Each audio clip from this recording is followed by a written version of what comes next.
Bonjour, bonjour, na balandi nyonso ya émission na biso Diaspora Debout. To pesi bino bambote bisika nyonso bozwami na ngonga oyo. Émission na biso ya Diaspora Debout ebandi to sengi na balandi nyonso ya émission na biso bokota vraiment pe bo partager vraiment vidéo oyo poto solo la masolo ya mboka na biso.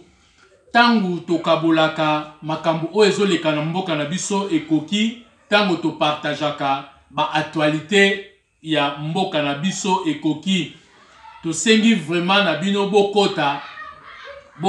vraiment pe bo partager vidéo oyo bobosana ko commenter te par rapport ya ba sujet oyo to kolobela na émission ya lelo bo commenter tozana posa ya ba commentaire na bino pe tozana posa bo soutenir biso makasi yona mutu o s'abonner te s'abonner partager aimer pe commenter o ezali vidéo na biso to émission na biso tozana posa ya soutien na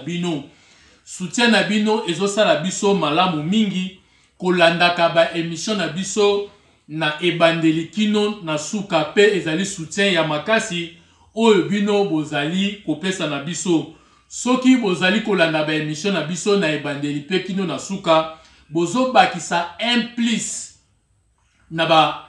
vidéo na biso bozo bakisa un plus na chaîne ya YouTube na biso po YouTube apesa biso valeur pe a honorer o ezali chaîne na biso ezo senga na bino bolandaka biso vraiment malembe na ba sujet nyonso tozo pesa ebandeli ya mission kino na suka. Kasi soki olandi kaka 2 minutes 5 minutes 10 minutes ezozala vraiment malamu mingi penzate malgré bo pesi biso vie kasi tozana posa pe ya bolandaka émission na biso ebandeli kino suka bo commenter par rapport ya ba sujet o tolobeli bo pesa biso pe ba suggestion na bino to pe na posa ya ba critique na bino e kosala biso malamu toza pe na posa ya soutien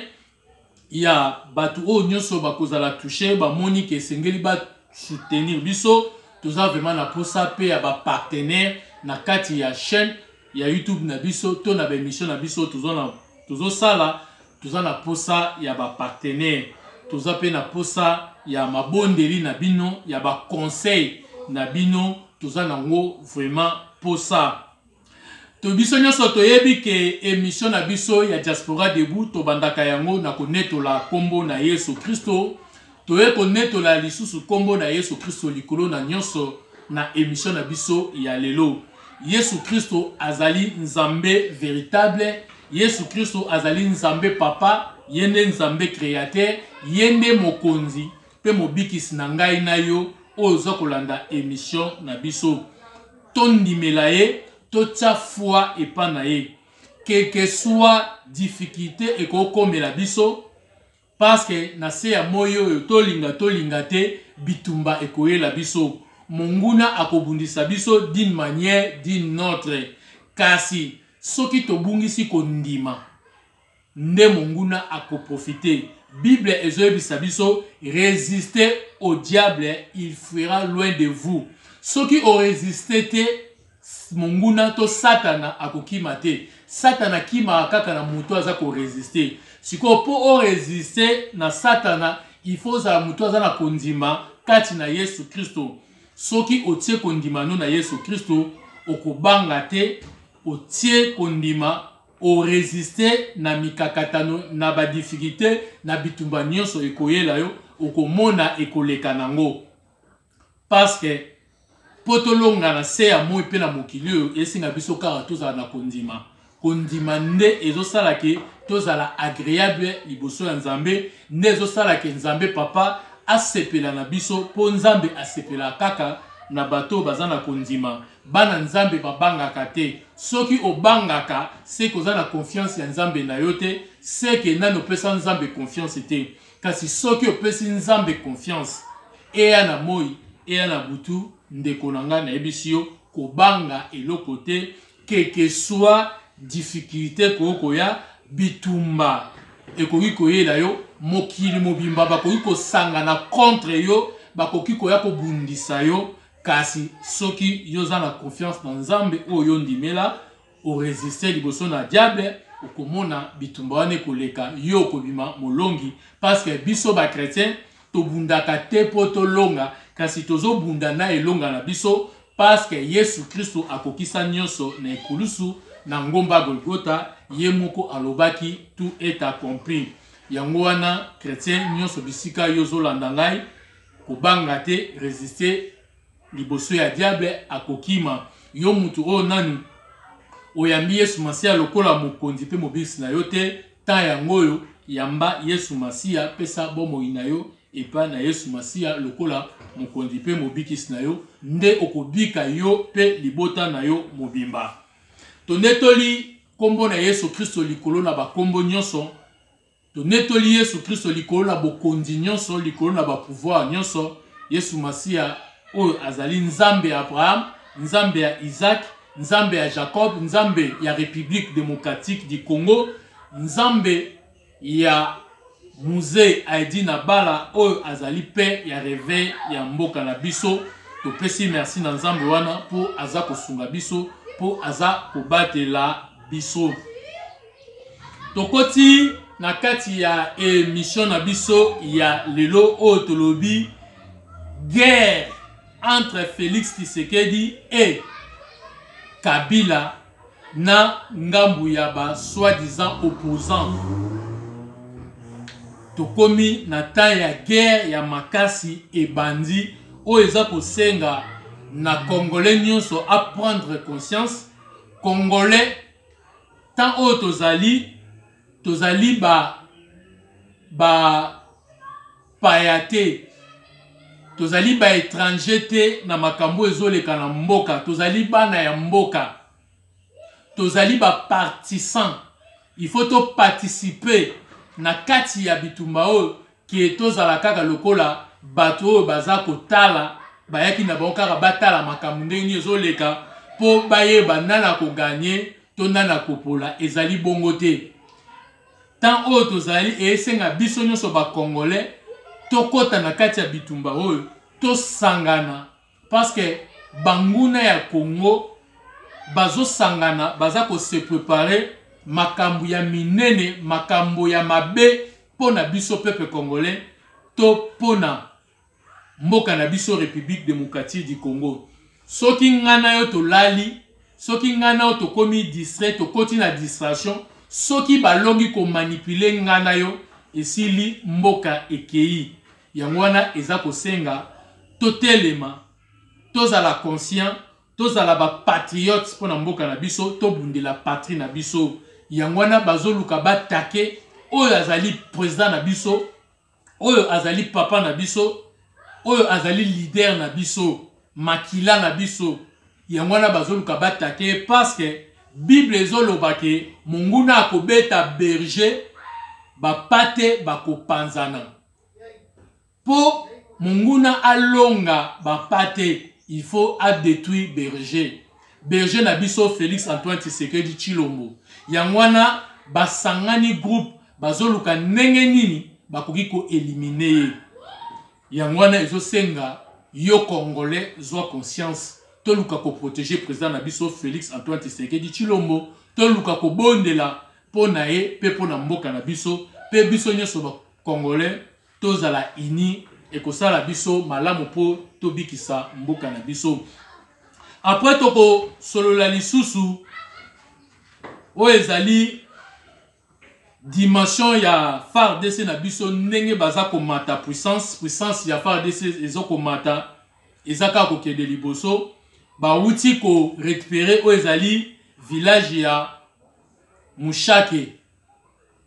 pe bazo kopusana baza kokende ti ba récupérer pena Bunangana oyo eza nanu na maboko ya ba Rwandais, ya ba terroriste, ya ba agresseur oyo baza ko agresser biso kasi na niveau ya FARDC ndenge eza kokende. Donc tozo kokende ko récupérer oyo ezali ba territoire nyonso oyo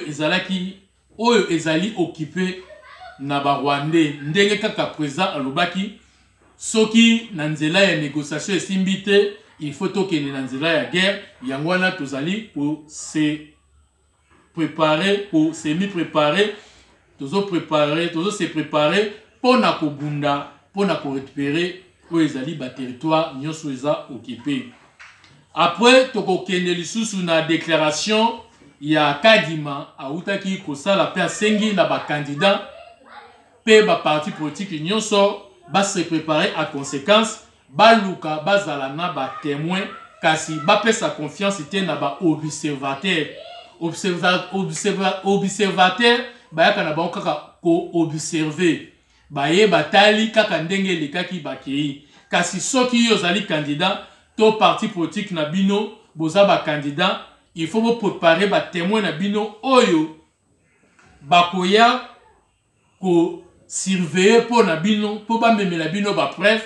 pour bozala cirque bo gagner to bo poli to boyi na suka ya proclamation ya seni ya tango ba ko proclamer gagnant to mona batu mususu baya babima na nzela to basala ba déclaration moko inutile o ezanga tina ta ya ko mi préparer yango oyo Kadima a uti ko senga na ba parti prenant nyonso na mboka na biso République démocratique du Congo. Tokosukisa na Martin Fayulu oyo a uti ko senga to ko sala susu déclaration ya ko senga na pepe na samedi à l'E7 bakende kotika ye akende ko déposer candidature na ye andimi ke a déposer a participer na élection oye aboyaki parce que toyebi déjà que eza nango ba jeune na ye na 2018 ça meka ndengwana na ko zala candidate avec ba machine à voter bien benga kan kutu machine à voler kasi na suka to monaki ye akendaki ko voter a participer ki na élection siko ekomi lisusu Martin Fayulu o empêché batu nyonso bazala sima na parti politique ne mobimba bakende ko déposer te na candidature ya ba député national pe ba député provincial kasi komi na tanga déposition oyo ba komi ko déposer ba pona ba candidat présidentiel ye andimi e boti koswana e boti bitumba na kati ya ICD parti na ye en tout cas kuna ezali opesi mbwa boy ba misusu balongwe ba misusu babi bakolongwa te bazawana kasi bakotala ndenge nini Martin Fayulu akende ko déposer candidature na ye pona bango balingi te Martin Fayulu akende ko déposer ndenge kaka pesaki mot d'ordre na batu mususu bayokaki ye il faut ye moko pe amiyoka ndenge ni ye batu bayoki me ye moko azomiyoka te c'est que conscience na ye moko ezo sala te azoyeba makambo azosala te to azoyeba makambo azoloba te kasi tokolobela yango na kati ya émission na biso ya lelo ezali kaka ngai mwana na bino leki na bino ndeko na bino mwana musala na bino Anderson Bala pabo leader ya diaspora debout oyo bino moko bobengaka ngai mot premier bino moko bopesanga kombo bobengaka ngai leader charismatique ya diaspora bobengaka ngai étoile de lumière étoile du berger étoile de Dieu na boya yango te pe na boya kango te na ndima yango parce que nazo salela bino nazo salela mboka na ngai naza ko bundela peuple na ngai naza ko bundela o ezali mboka na ngai pe naza ko soutenir président na ngai ndeko na nga leader na ngai berger na biso ya mboka na kombo ya Félix Antoine Tshisekedi Tshilombo o nazali communicateur na ye pe naza ko bundela pe ko défendre ba institution nyonso ya mboka na ngai tokoti na première émission na premier sujet ya émission na biso ya lelo otolobi guerre entre Félix Antoine Tshisekedi et Kabila na ngambu ya soi-disant ba opposant nyonso ya mboka na biso ya République démocratique du Congo lokola Moïse Katumbi lokola cardinal Ambongo parce que yepe akomi na ye opposant lokola Abbé Chole Matata Mponyo Denis Sanga docteur Nabiso Denis Mukwege pe Paul Kagame oyo ya Rwanda na soutien ya communauté internationale baza ko soutenir bango po baluka ba neutraliser Félix Antoine Tshisekedi Tshilombo batie ba mécanisme nyonso en marche bazo sala nyonso po baluka ndenge nini oyo bako neutraliser Félix Antoine Tshisekedi Tshilombo oyo tobengi na kombo ya Fachi de Nazareth, Fachi Béton, Fachi Fondation oyo tobenga mikolo na kombo oyo tokosalela yango campagne ya élection ya 2023 oyo Fachi Mobongisi abongisa atala te véritable Sisamidimbu waneza kombo ya Fachi oyo toko voteleye lisusu toko pesela deuxième mandat na élection ya 2023 complot oyo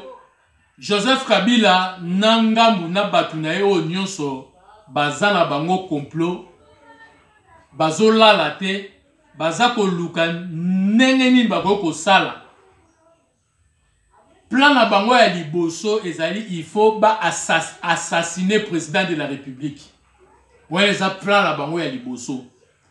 plan na bango ya mibale ezali coup d'état soki bakoki ko assassiner président de la République te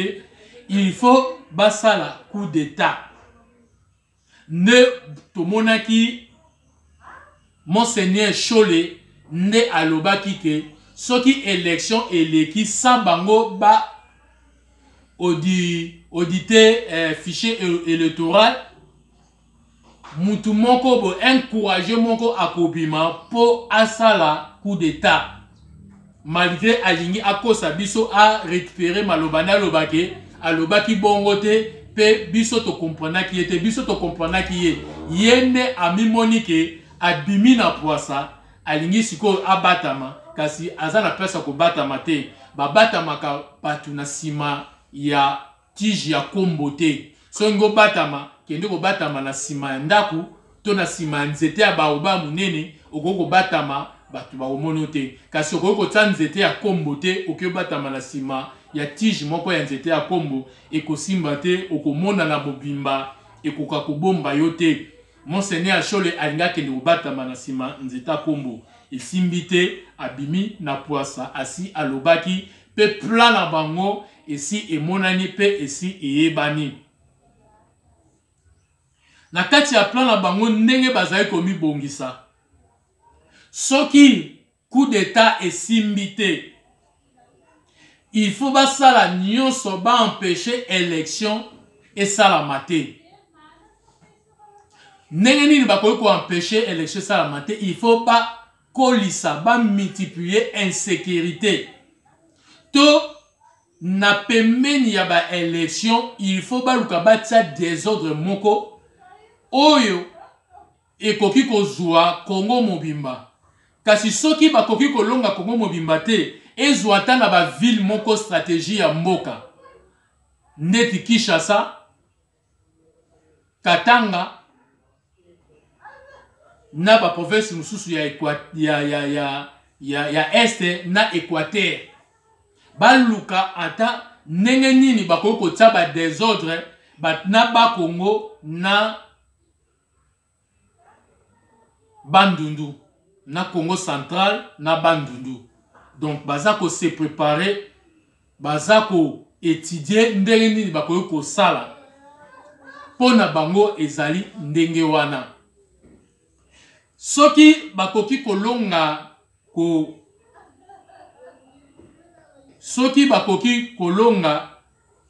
ko empêcher élection et kozala esengo pona bango bako mema président Félix na dialogue soki balongi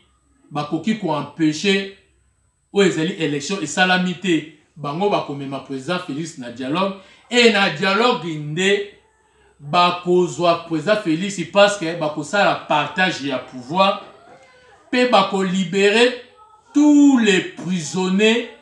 oyo justice ekangi bango bako déclarer lokola baza ba prisonnier moko politique baza ba prisonnier te po basala ki mabe donc mabe na bango wana nyonso bako compter yango te kasi pona bango ekozalake baza ba prisonnier politique bako senga na ba prisonnier politique wana nyonso ba libérer ba justice libérer bango ba bima ba ba participer na kati ya dialogue so na kati ya dialogue wana ekozala pe na batu mususu oyo toza na bango sikasiko na kati ya union sacrée baza na contact na bango bazopesa bango ba stratégie baza kopesa bango ba plan bazoteka ba plan ebele oyo ezosama na union sacrée bazotekela bango bayaki union sacrée te po ba soutenir président Félix bayaki union sacrée te po baza na amour ya Congo ebonga to Congo échanger kasi pona ezake bayaki po bakokisa mission baluka ndeni bakwa ko infiltrer président Félix ko yeba makambo union sacrée pona kopesa ngo na position oyo ya banguna oyo ya bakabila kopesa plan po bayeba ndeni bakoki ko stopper élection to ko stopper président Félix soki chopé monani ba assassiner président bako assassiner soki pe espace pesameli bango basala coup d'état bako sala coup d'état ndenge abesho la lobaki ke soki élection eleki seni proclamé candidat sans bango ba auditer les affichés électoraux courageux mokobo à côté le mapona ko sala coup d'état bango bazozela élection te wana nyonso eza maloba ya kokosa balingi bakosa biso peuple congolais bakosa service ya renseignement on dirait bango bazotala nanu on dirait bango bafandi baza ko étudier bazozela bayeba élection koleka to ekoleka te bazolinga bayeba soki président Kadima na seni bakobenga bango baya ko auditer o ezali fichier électoral nde bakotika makambo nyonso elekana kimia te wana eza idée na bango te wana bayengi basala sembla bakosa biso nzoka ba machine na bango eza déjà en marche baza ko travailler déjà dire baza ko semi préparer bazo luka espace nini oyo ekoki ko pesa mela bango po ba sala o ezali o bango baza nango posa soki bazui kaka lidusu soki bazui kaka porte moko ya kokotela to bazui espace mbala moko ba exécuter o ezali posa na bango kasi bangi ba distrait biso bakosa lokola bango bazozela bango bazotala soki élection eleki bango bazozela élection te ba yebi ke élection ezali kufwa na bango élection oyo ya 2023 oyo ya décembre soki élection kaka oyo esalami église catholique mbala moko alongwe na makambo ya politique mbala moko ake kofanda atikali na makambo na ye ya religion akokota sous politique te po akozala susu na pouvoir wana te akozala susu na makasi wana te soki élection ya décembre oyo esalami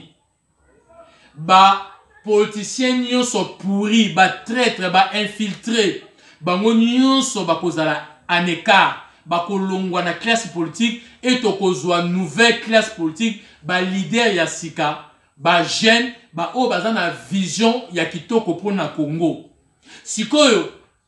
communauté internationale na Rwanda bazalaki kokotela na Congo na nzela ya ba leader oyo ya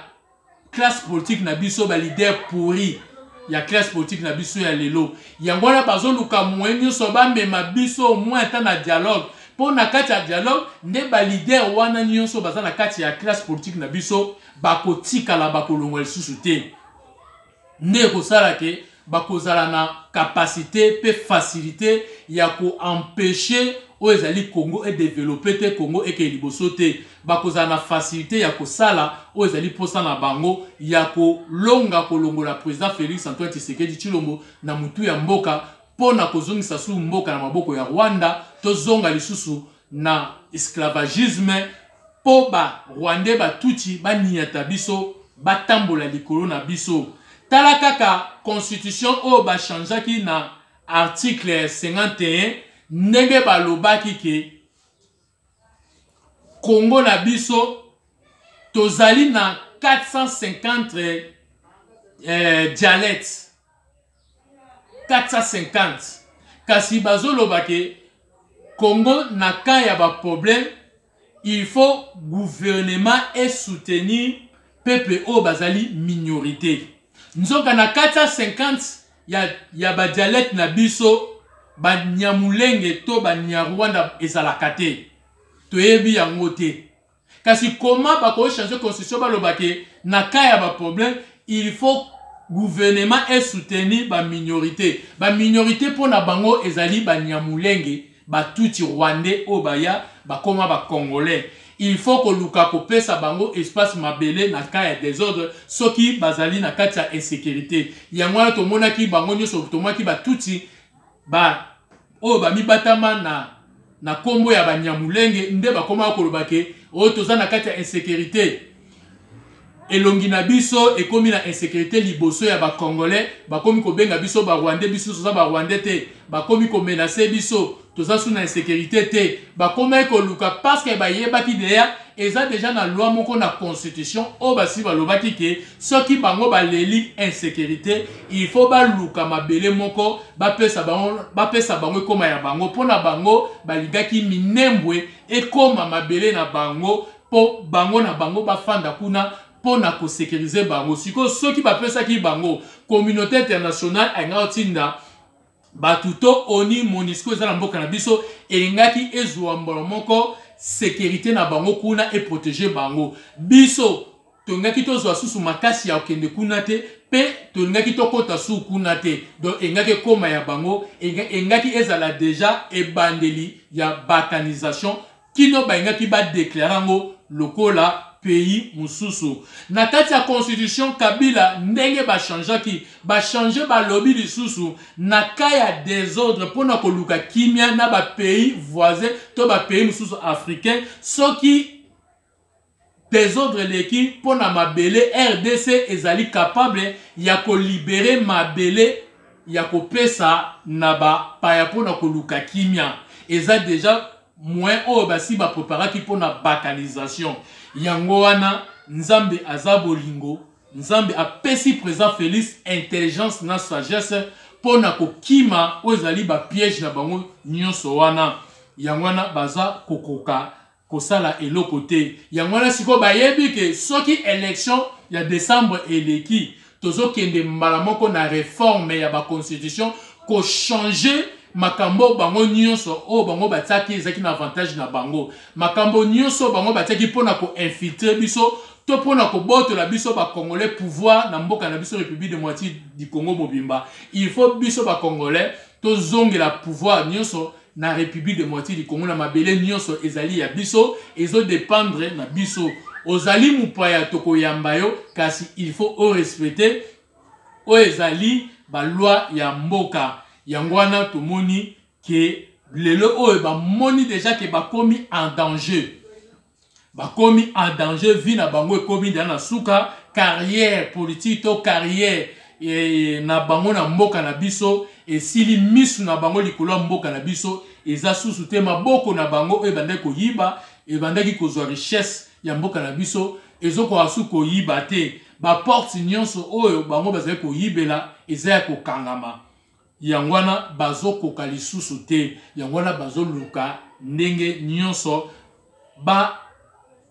abattre président Félix Antoine Tshisekedi ne président Félix yepe côté nae alalité yé azo salela intelligence pe sagesse kasi eloko ya motuya ezali élection et salama ne makambu ebele eko changer to moni pe président Félix na États-Unis o ya kendaki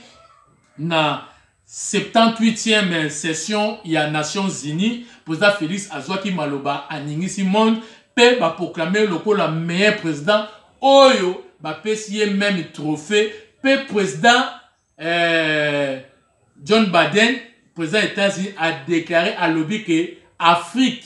ezali na leader moko oyo aye pour le changement ya Afrique mobimba ezali na kombo ya Félix Antoine Tshisekedi Chilombo aye kaka pour changer Congo te kasi aye pour changer Afrique mobimba aza ko défendre to monde nga défendaki Zimbabwe asengi na ba communauté internationale balongola ba sanction balimbisa o ezali ba Zimbabweyen to bazongisa lisusu soutien pe relation na bango malamu na pays ya Zimbabwe parce que peuple zimbabweyen baza ko souffrir baza ko lela pasi ezali kuna pour osala makambo ndenge wana il faut ozala kaka présent Félix Antoine Tshisekedi Tshilombo. Président Félix alobi pas de négociation. Donc négociation ezate na Rwanda, négociation ezate na ba rebelle, négociation ezate na ba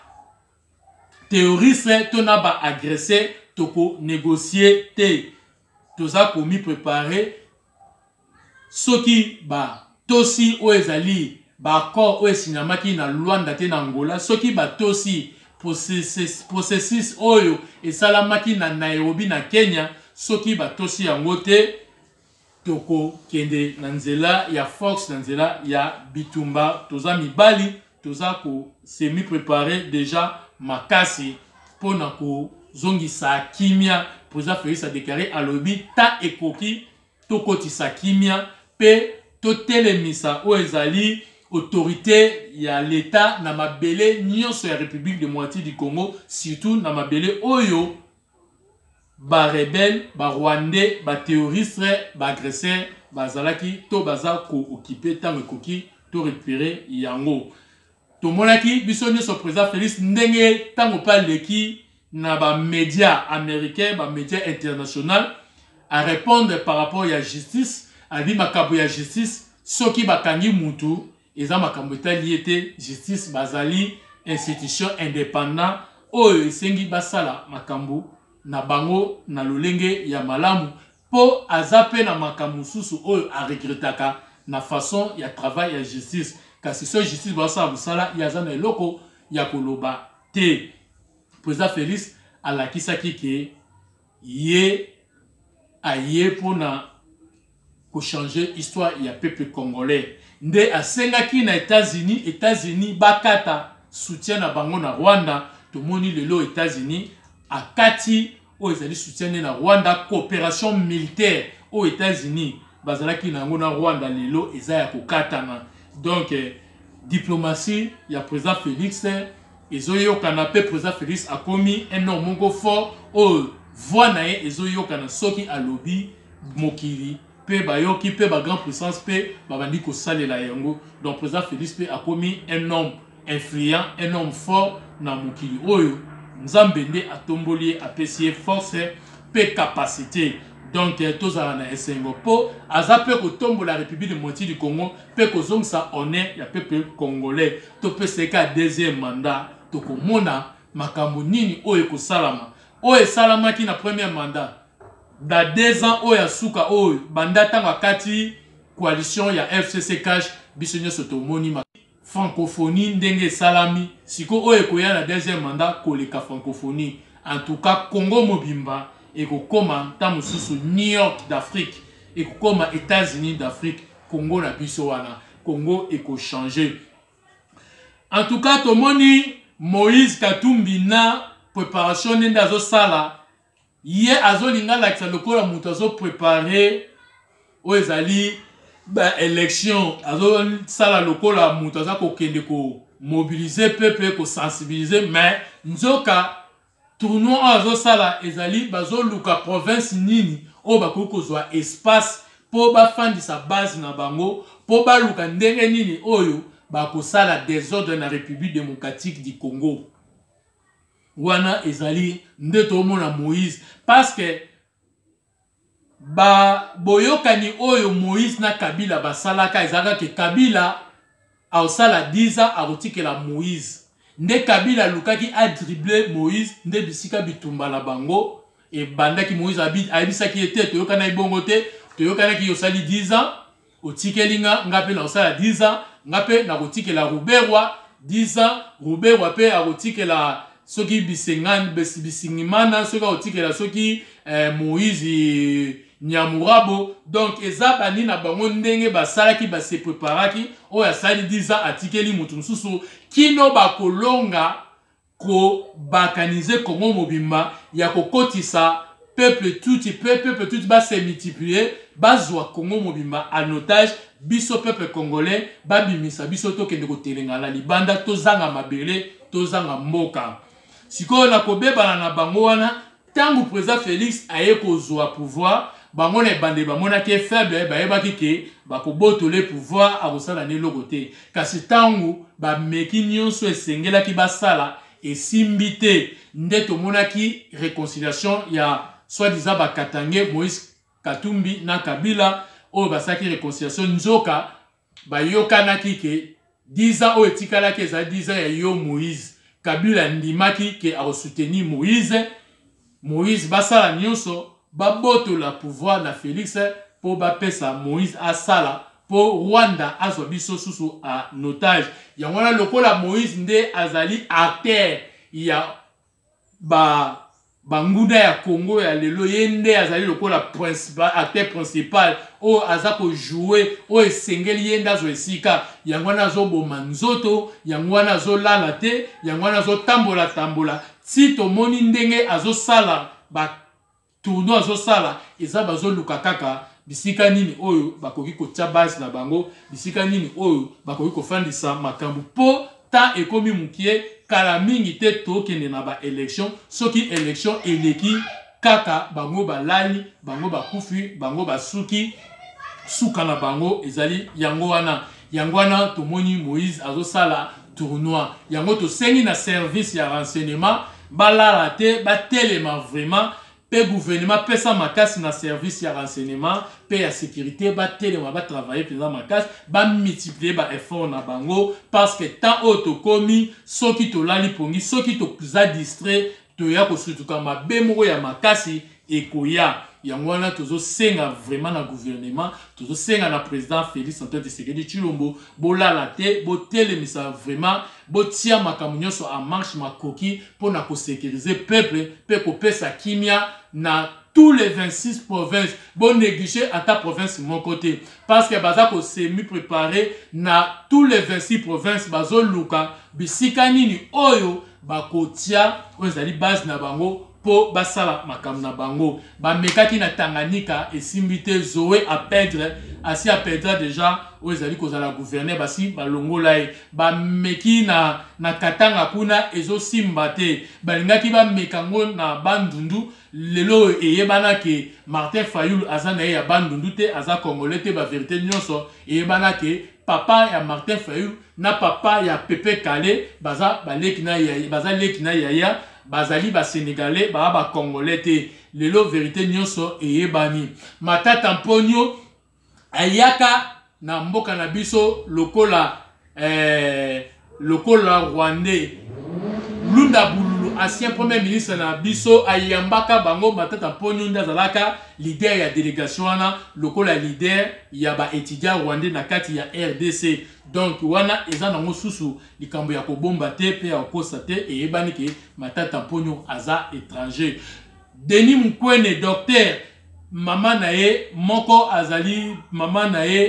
burundais papa na ye congolais soki na bosante entre mama to papa moko na bango aza burundais moko aza congolais donc so tali bango nyonso no mona ke bazali ba nationalité douteuse bango nyonso wana donc eza susu likambo ya kobomba te eza susu likambo pe ya kosate vérité nyonso esi eyebani yango wana Félix Antoine Tshisekedi Tshilombo en tant que papa en tant que berger en tant que leader en tant que président na biso tozo senga bo matisa vraiment o ezali sécurité ezala vraiment pona ko empêcher plan o ya banguna baza kosala président Félix akendaki na 78e session ya Nations Unies toyokaki biso nyonso makambo nini alobaki pona intérêt ya peuple congolais pe pona République démocratique du Congo biso nyonso tomonaki pe tolandaki yango to comprendre que tozala leader moko oyo azakaka pona changement ya mboka na biso alingi biso peuple congolais mingi pe alingi biso makasi yango wana tosenga biso nyonso tozala sima na ye biso nyonso to soutenir ye ekozala vraiment malamu mingi pona biso toleki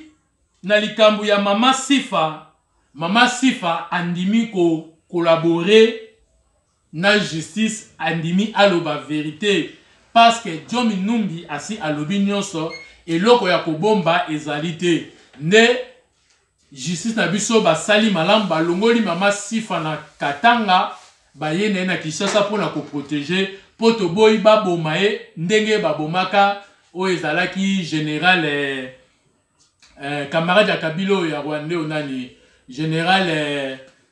Kombone Kimekoya ndenge babomaki ye bangi susu baboma mama Sifa po baboma trace ne balongoli mama Sifa na Katanga bayene na Kinshasa toza kozela mama Sifa aleka na justice aloba biso nyonso toyebi makambo Diomi Numbi alobaki ke mama Sifa za mama Kabila te, Kabila za Rwanda, Kabila sali mabe mingi na Congo ekomi temps oyo esengeli ba Congolais basangana pe Diomi Numbi aloba vérité. Diomi Numbi na ba source na biso eza vraiment confirmé te, toko confirmer bino kasi oyo to yebi ke Diomi Numbi andimi a collaborer na justice, andimi azonga na Congo kasi eza confirmé te. Toko confirmer bino vraiment tant toko zo confirmation par rapport ya ba source na biso bisi ya tozo ka ba information toko yebisa na bino yangwana biso nyonso ba Congolais tozo zela procès ya mama Sifa ndenge akodéclarer ndenge akoloba ba utilisaki ye ndenge nini ba prometaki ye nini ba pesaki ye pe pendant 18 ans azalaka na résidence surveillée akokaki kobima Congo te azalaka na bisika moko kasi ba pesaka ye nyonso tokoyoka mama Sifa ba vérité ya makasi ekolobama en tout cas ekozala somo na procès na biso oyo ya mama Sifa toleki na montée à puissance ya FARDC auti ko récupérer ezali ville oyo ya Mushake pe azali ko pusana pona ko kende ko récupérer ezali ba territoire presque nyonso oyo ezali na maboko ya ba Rwandais oyo ezali maboko ya ba agresseur surtout Bunangana de FARDC azali ko pusana na yoki ba pusana ki ba kompembeni ya Masisi bangi bazwa Masisi nyonso parce que bazwa ki kala partie ya Mushake baza ko pusana pe bazwa ba territoire mobimba pona kozwa Masisi wana nyonso nde M23 balobi ke bango bako Lukasus kozwa ville ya Goma te kasi baza komi préparer po ba kumba ko matina Kinshasa po baboto la président Félix babenga na président Félix na pouvoir balongola ye baboto la ye pouvoir kasi toyebi ke za distraction tant kaka FARDC monter en puissance ba récupérer ville oyo territoire oyo ya Mushake M23 na Bunangana na bakimi na bisika oyo bazalaki bake kosangana na peuple pona temps oyo bango moko ba comprendre ba yebike baza lisusu na force te ya kobunda na FARDC na makasi o FARDC akomi na yango na bibundeli o FARDC akomi na yango na nombre ya basoda o tokomi na yango baza susu na makasi te baza na makoki te siko susi na bango eza nini bakende basangana na peuple tangu FARDC akotake bango bako déclarer que FARDC to gouvernement to président Félix o bango le quoi bakoma balinga ko benga mingi na komba Chilombo azako boma peuple nde bamboka oyo eza na sima na bango le quoi ba France ba Angleterre ba Belgique ne bakosala siko ba déclaration bako tia pression na communauté internationale aya na mboka po ba fongolela président Félix que si to ba fongoler dossier na CPI po bazwa pe moyen nini oyo bakoki ko empêcher élection pour élection et salama te wana ezali projet na bango surtout bazako bundana pona koluka ko empêcher élection et salama te wana eza souci na bango ya makasi oyo bazali na yango wana tomoni M23 bakimi na ngambo ya pepe bango balobi ke bango bakokufa elongo na pepe soki Félix oboma bango na pepe po bango baza ko bunda pona intérêt ya pepe pona bango balobi ke bango baza ba Congolais nzoka bango baza ba Congolais te ba Rwandais baza ko luka ba empêcher kasi to yebi ke président Félix ayebi makambo wana nyonso azako se préparer pe FARDC eza ko mi préparer tangu tokotake mbala moko tokotake kasi na maele nanga pe na idée nanga na yebi ke avant ba élection tokotake bango te. Tokotake bango na deuxième mandat ya président Félix na 2024. Ce kaka élection l'équipe to peut si président Félix deuxième mandat pe majorité parlementaire. Président azui force na nyonso ne tokomi préparé pour na kotake bango. Wana totake bango kuna na parlement kuna to sali réforme ya ba institution pe to bakiseli président mandat to longoli mandat ya président na 5 ans to commission na 9 ans to na 10 ans pour président Félix il faut asala pena tia kimia na Congo pe a développer Congo asala oza ba idée pe makanisi na nyonso pour na Congo changement ekota makambu nyonso eleka malamu en tout cas pour na wana tembezate idée nanga nde na yebike soki kotake bango vema ya kotake po mikolo oyo tozakaka kosala ndeti te soki tomoni vide na territoire moko ba distrait toke toboteli bango nde tobotelaki bango na mushake tobotoli bango wango pe bautaki ko établir o ezali bautaki ko établir ko telemisa o ezali nini ya l'état na mboka o ya mushake. Donc autorité de l'état na mushake o bautaki ko récupérer bauti ko telemisa o autorité de l'état na kati ya mushake babandi da ko sala donc mushake exongi na maboko na biso nde baza ko avancer mukie na bazalendo oyo ba vrai bazalendo za ba bazalendo oyo te ba yeki ko infiltrer biso te yango tomoni batu o ba bomaki bato ebele plus de 50 personnes ba kufaki na este kuna tang ba bengi ba famille baya ko identifier bato ba kufi famille na famille baya ko lo basoki ndeko na bango azawana na bato ba kufi to moni kaka 2 à 3 familles nde bayaki ba identifier ba ndeko na bango ba kufi mais ba misusu wana etikali ba ndeko na bango bazalaka bona Congo te bazalaka na este mboka na biso te toyoko comprendre que ebele ba o ba kufaki ba Rwandais baza bato ba infiltraki biso baza ba faux bazalendo baza ba faux bazalendo kasi ba vrai bazalendo bazali pona ko défendre mabele ya mboka na biso yangwana to moni niveau au FARDC ezako mata niveau au FARDC ezako kende en tout cas FARDC ezako kende na niveau likolo monter en puissance banguna na Kagame bakomi na suka bakomi kolenga ba comprendre que biliaki bango ikokite to moni Kagame auti susu ko nommé o ezali James Kabarebe ministre ya affaires étrangères ya Rwanda siko soki James Kabarebe kutu akokite na bisika zalaki ministre de défense pe général d'état-major ya Rwanda akokite na ministère ya étranger nde akoka donc article akokoka eloko moko te James Kabarebe akomokende na liwa asi akoli alembi na ye po bakoka na bango susu te bango mo pe bayebi ke bakoka lisusu te Kagame alingi ameka lisusu ko bongisa lisusu na diplomatie nde anommé James Kabarebe po bameka lisusu ko renforcer diplomatie na bango ba meka sus ko coopérer te donc ça ka toujours yebisa yo Paul Kagame tana osoki eleki tana osoki esili ba forçaka te oyo ngosa sikoyo ngo forcer diplomatie efandi na mukolo na yango Félix Antoine Tshisekedi Tshilombo yende mukolo ya diplomatie ndenge ancien président ya Union africaine o azali mwasi ya Zuma ya Afrique d'ici ndenga déclara que na Afrique tozui un grand diplômé oyo asa la diplomatie pardon un grand diplomate bandeko pardon un grand diplomate que un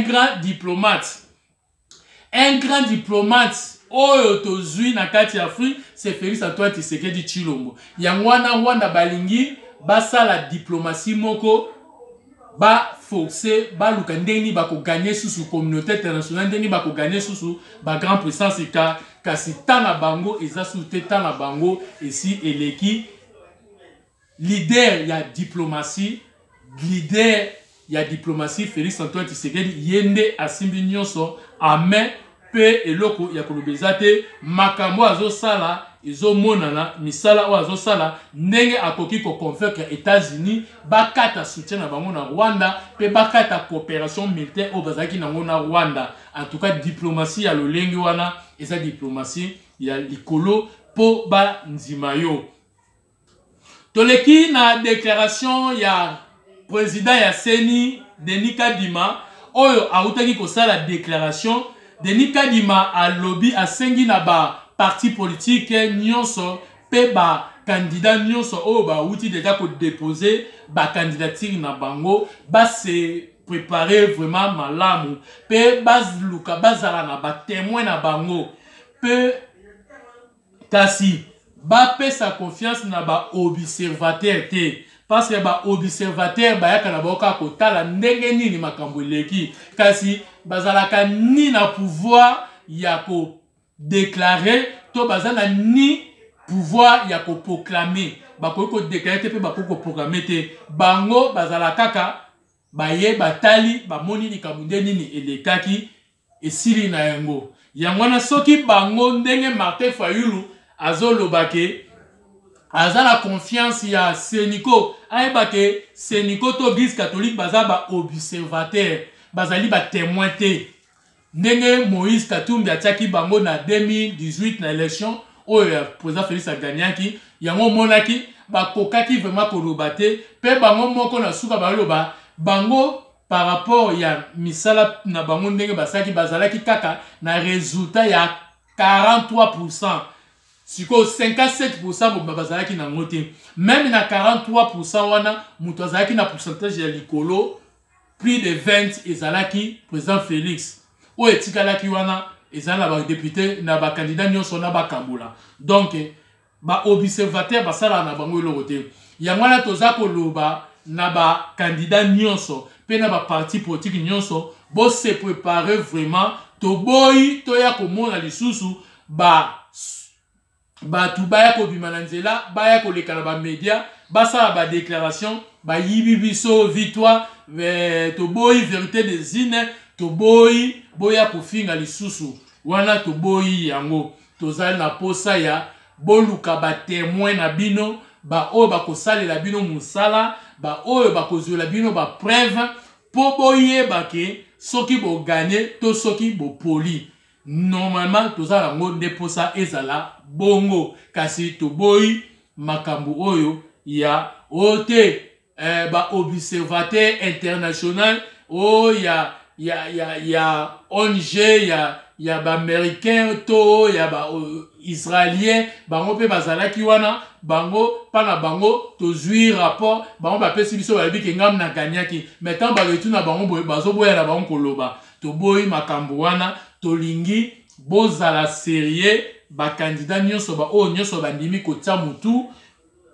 ba o nyonso bandimi kotika ba candidature bozala sérieux bo ndima kozwa ba témoin botia makoki ba moyen nyonso en jeu bo mi préparer makasi pe malamu pona ba élection eleka malamu po résultat tano kobima mutu nyonso azala conscient ke ngande na gagner ngande na poli bangonde ba gagner bisonde to poli nde wana ekozala malamu mingi makasi koleka.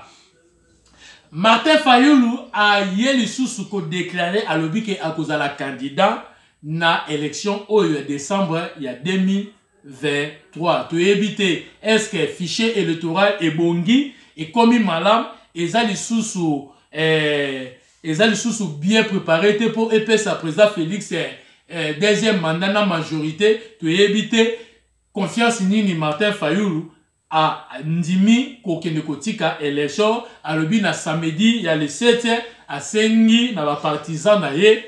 to na peuple congolais bakende kotika ye na seni akende kotika deposit na ye kasi tolobi Martin Fayulu makambo oyo osenga peuple bakende kotika yo donc ojiango kaka pona olandi leader na Félix Antoine Tshisekedi Tshilombo ndenge akendaka kotika candidature ne na élection o elekaka ya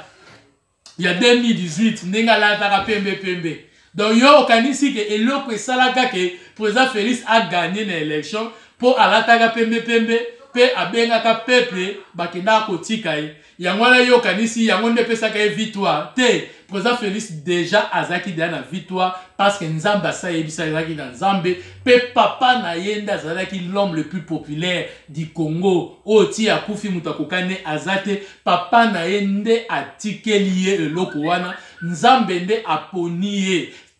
président Félix aza lokola Élysée papa Etienne Tshisekedi aza lokola Eli tango alinga kufa azwi manto ne atikeli Élysée azwi double en anglais double option ne président Félix azwi double option ya papa Etienne Tshisekedi yango azana yango nzambe oyo atambolaki na papa Etienne Tshisekedi tango nyonso papa Etienne Tshisekedi azalaki opposant yango azalaki soko apesi mot d'ordre lokolo ezalaki kondima mala likolo opposition na eutaki epai na nzambe pona ko sauver Congo pona ko empêcher balkanisation parce que papa Etienne Tshisekedi combat na ye ezalaki kaka te pona ko empêcher dictatorial kokotisa démocratie état de droit te nani combat papa Etienne Tshisekedi et empêcher liboso na balkanisation parce que soko zutangu ya Mobutu tangu a nommé Bisengimana lokola directeur ya cabinet na ye mission o Bisengimana azalaki nango parce que Bisengimana yende mutu azalaki kodiriger Mobutu nyonso ya azalaki koloba lokola azalaki mwana mundele Mobutu ayaki abazalaki kokokisa yango après baye kotindela ye susu papa Kenge wa Dondo donc Mobutu azalaki entouré pe azalaki utilisé pe diriger na communauté internationale na nzela ya bato wana kolongwa ya 13 parlementaires bisika oyo plan ya communauté internationale ya balkanisation échouaki yango wana pona bango moko 13 parlementaires bayebaki ke bango balongwi kaka mpo baempêcher dictature ya Mobutu nzoka ezalaki na makambo ebatami ntango mosusu bango moko ntango bakufi batikali koyeba yango te tango bango bamobilize peuple tango bango bakoti na opposition bakomi kodénoncer makambo ya pouvoir ne esali ke moyen balkanisation esalama lisusu eza te soki bango 13 wana batelemaka te me lelo oyo balkanisation esi esalama na nzela na bango nde baempêche balkanisation balongoli dictature balongoli occupation donc basungi biso peuple congolais yango wana 13 parlementaires wana baza bato toko kobosana bango te il faut to raisonner bango il faut to pesa bango vraiment respect pe ba hommage na 13 parlementaires molimo na bango epe manakimia nzambe abatela bango malgré ba misusu baki ko trahi mais ba isalaki ke moto epela na kati ya mbabola basalaki ke bakoni ezwa moto malgré bango baya kozonga nsima mais moto bakoni ezwaki moto makala mbabola esepelaki moto pe lelo biloko ebeli pepe congolais lelo oyo démocratie état de droit ekoti lelo tozokende na kovote loi ya tani ya 100% de paix et de main oyo Mobutu atiaka yango mpona koempêche Kenge wa Dondo akoma présidente lelo oyo biso pe tondimi to vote yango parce que eza déjà loi oyo et si emati déjà basi ba proclamer yango na bureau ya assemblée nationale na session ordinaire oyo ya septembre oyo bandaki le 15 septembre parmi ba loi oyo ba proclamer loi ya 100% de paix et de main ya Noël Tchani yango pe ezali parmi ba loi oyo baza ko étudier yango eza déjà proclamé tozo zela ba député basala ba voter yango pour ekoma na misala ekoma en action ezwa esika na mboka na biso eza vraiment loi oyo biso nyonso ba congolais toza ko soutenir to senga na ba député national bazwa conscience yango wana Martin Fayulu tika na yo distraction Martin Fayulu alobaki ke soki ba auditer fichier électoral te ye akotika candidature na été il faut ba auditer fichier électoral avant ye akende kotika kasi to ebite nini ekotie Martin Fayulu apesi mot d'ordre na ba militant pe na bata parti politique na ye motu moko te akende kotika candidature na toko participer te na élection oyo ya décembre 2023 na niveau nyonso. Ba tunaye ba yoki mot d'ordre na ye attaqué leader parti na bango, leader caméléon à chanzara ba couleur, leader manipulé parce que mon peuple nezo manipulé Martin Fayulu aza manipulé ye moko aoko ko manipulé batute kasi ye monde aza manipulé. Senya fongola ki o ezali porte sengi ba otika ba candidature ya ba député national et leki ata mutu mon côté à partir à Martin Fayulu ayaki ko déposer. Senya clôturé. Seni ayeko fongola lisusu pour na ba député provincial. Ata mutu mon côté ya côté à Martin Fayulu bayaki ko déposer. Et comme kaka na tango baya ko déposer ba candidature présidentielle, Martin Fayulu a raisonné à le billet aya akoya kotika kozala candidat na parti nae ICD eza opesi mbwa boy ba mitsunsusu ba boy ba lobi jamais Martin Fayulu yo koki kokende kotika to koki kokende ko déposer ba misusu kutu ba longwe na bango mbala moko ba lobi aventurier oyo alekiseli biso tamulai ta ebele ndenge ni toyebaki te tamulai oyo ki azana aventurier donc akosi biso ke totika candidature te mais ye moko akomi kokende kotika candidature yango vraiment ba misu ba lobi so tobi to longwa boy ayo kokende kotika candidature biso nde toza ba perdant na nyonso to perdre il faut to zela et to tie bakal kino na suka jamais akoki kotika candidature to baza na kata ICD wana baza pona ko empêcher ya mukie nde bango ba lobi ba ko soutenir ye Martin Fayulu bandimi akende kotika candidature yango wana na samedi le 7 Martin Fayulu akanisi soki abengi peuple donc auction wana o yaka na Félix Antoine Tshisekedi euta na PPT euta kana nzambe ndatindaka peuple a voté Félix Antoine Tshisekedi Tshilombo bazalaki peuple congolais biso tozaki rempli na molimo centre na molimo ya nzambe nde ekotaki peuple congolais nde etindaki biso to voter Martin et to voter président Félix Antoine Tshisekedi to boya Martin Fayulu yango wana Martin Fayulu ayo kanisa lisusu ke soki abengisi pepe bakende kotika ye pepe bakoya baketika pona bango bayebi ke baketika esobe pona bango bakokaisa baketika vide loin to baketika mangobo to ngadiadia siko pona bango eza baye na bango kaka ko se distraire baye na bango kaka batala nde makambo ekoleka mais Martin Fayulu ozano na pepe te ozana mutu te lelo yo mutu nyonso yebi ke Martin Fayulu ozala congolais te oza sénégalais papa na yo na papa ya Pepe Kale ya mpanya baza leki na yaya na ba preuve nyonso eyebani donc ozana yo congolais te anta peuple baye to baye te donc pour na yo ba voter na bango yo te pour peuple congolais lelo azu de conscience likambo des pères et des mères likambo ya makila ekoganga pe ezoganga congolais akosoutenir ndeko na ye congolais surtout na misala au président Félix azosala nana ngo akoboya ye azate donc biso nyonso sima ya président Félix Martin Fayulu tika na distraction bon okende kokaba na yo 100 000 na yo kende okaba tango susu oyo Moïse apesaki yo ezaki belé to Kabila apesaki yo na moment mokie ba alliance bosel na bango ba comprendre sur bosel na bango malgré sikoyo bokabwani bokoki jamais kokoka kosangana pe kobimisa leader moko to candidat moko ya opposition yango na lelo opposition eza opesi mbwa boy mutu na ndenge na ye mutu na mutu asala makambo na ndenge na ye yango wana Martin Fayulu lelo alingi atente chance ba tobi kaka oza kokende kokaba mbongo na oyo ya pamba kasi yebaka ke Martin Fayulu yebaka ke okaba mbongo na leta ya Congo okotsa mbongo ezonga na kesi ya leta pepe bakovote na bango yote.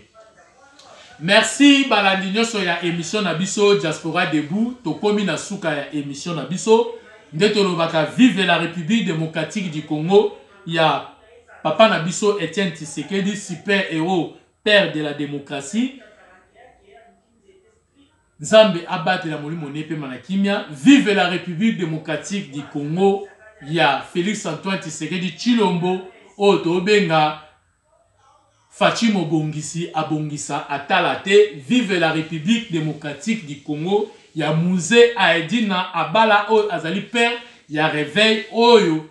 Na Mikola Lobeleki. Toko bandako honoré. Pe to bandako pesa ye o ezali hommage esengeli vraiment pe abongi na yango il faut to sala ngona mboka na biso ya ko honorer molimo ya musana nzambe aidi na bala pe ko pesa hommage eza vraiment nécessaire. Vive la République démocratique du Congo. Maman Denise,